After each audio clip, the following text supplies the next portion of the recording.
in 80s, 90s discovered this, that British actually reinforced caste system here.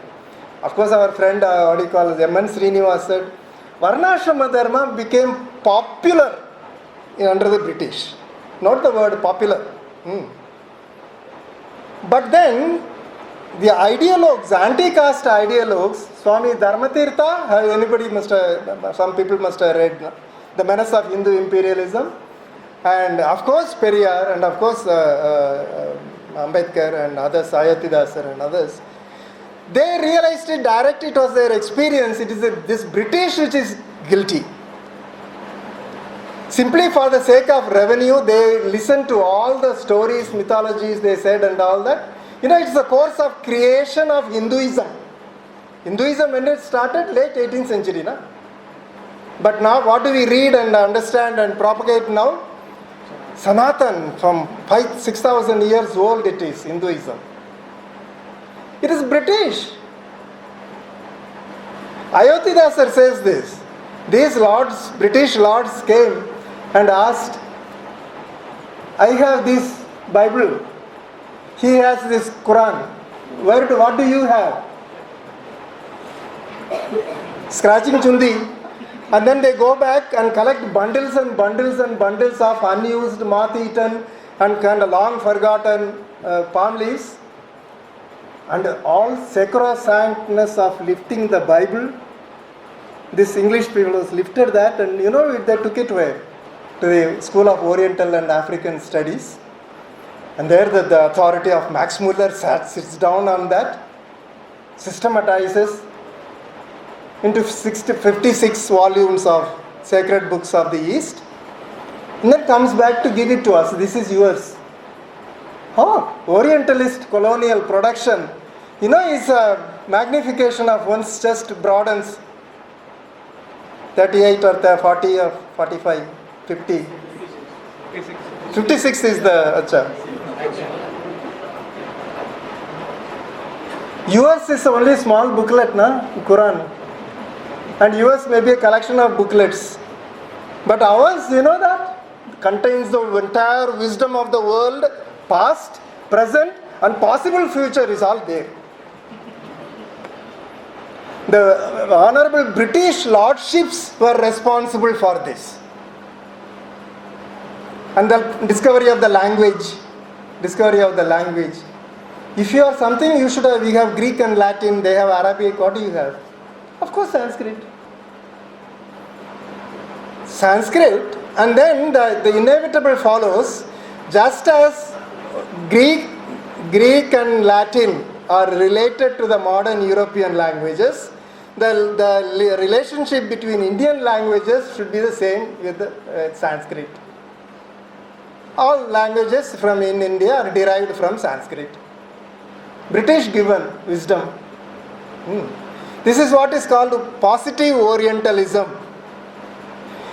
People take up what Edward Said wrote about Arab countries. We cannot develop anything indigenous sensitively. So he said, we also, have something applicable to Orientalism, applicable to things. This is Dalal Orientalism here. It's not a confrontative Orientalism of the Arabs against whom the Europeans had to fight. So they have to produce a knowledge to stifle them up and all that kind of thing. But here it is, not to use expletives that may not be very decent. Here we are sucking up all the time. So now with that, they have created a community of what? Hindus. Who are these Hindus? One who is not a Christian, one who is not a Muslim. Residual understanding of Hinduism.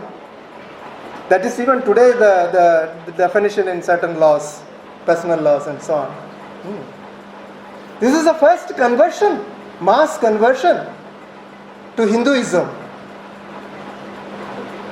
Secondly, we have Hindu. Who are the Hindus? All the fellows who live in this country are Hindus.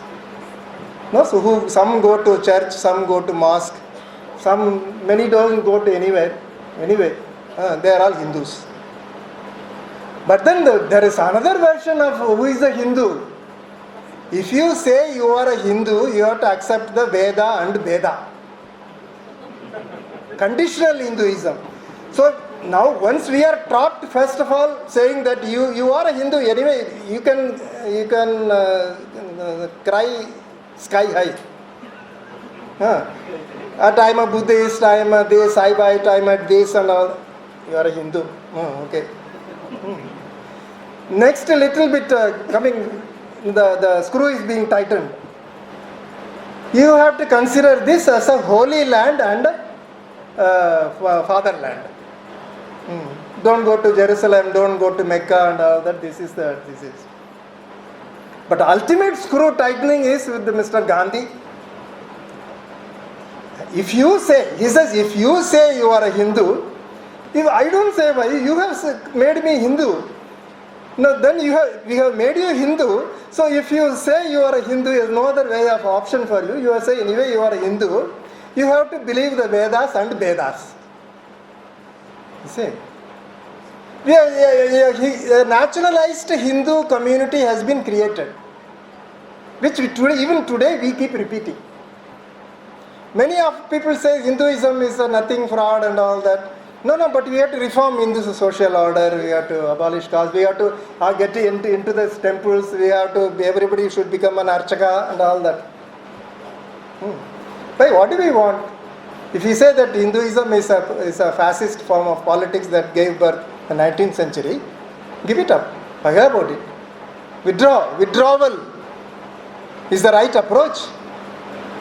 But no, none of us can withdraw. Even our friends who have become Buddhists, they have to join the Vinayaka Chaturthi Pandal.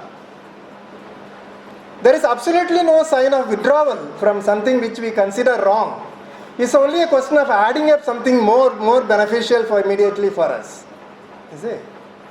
The point I am making is the first 1 century of the British rule turned this country, first of all, this country turned into a religious country.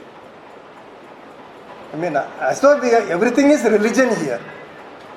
Everything is religion, and everything can become religion at any point in time. Be careful. And our people think it is a religious idea that India is a religious country is a purely an Orientalist notion. There are several things in a dacoity, murder, crime, criminal, etc., will be in equal number in any society, more or less all human societies. No, we are very deeply religious, means ritualistic. Caste, custom, tradition, practices. Ritualism should not be confused with spiritualism. I try to tell my friend Professor Ailaya also this at times. He cannot call this spiritual fascism. No, this is ritual fascism, it's not spiritual fascism. Okay. Now, having done that, what are the things that took place? You see, Professor Punyani said that India, the British came and plundered. That is a general way of saying and getting away. It's for plundering only all colonialists come. Nobody comes because they want to do some favor to you or do good to you and all that. But in the process, who gained and who lost internally? You see? We got trapped in a single caste system, single religion called Hinduism. And as a caste system, as a Hindus, we are all either Shudras and Ati-Shudras with the typical and classical definitions and so on. We should not be fighting to bring about a society which is like our enemy, the Britishers, individualistic, competitive, conflicting, capitalist, etc., etc., etc.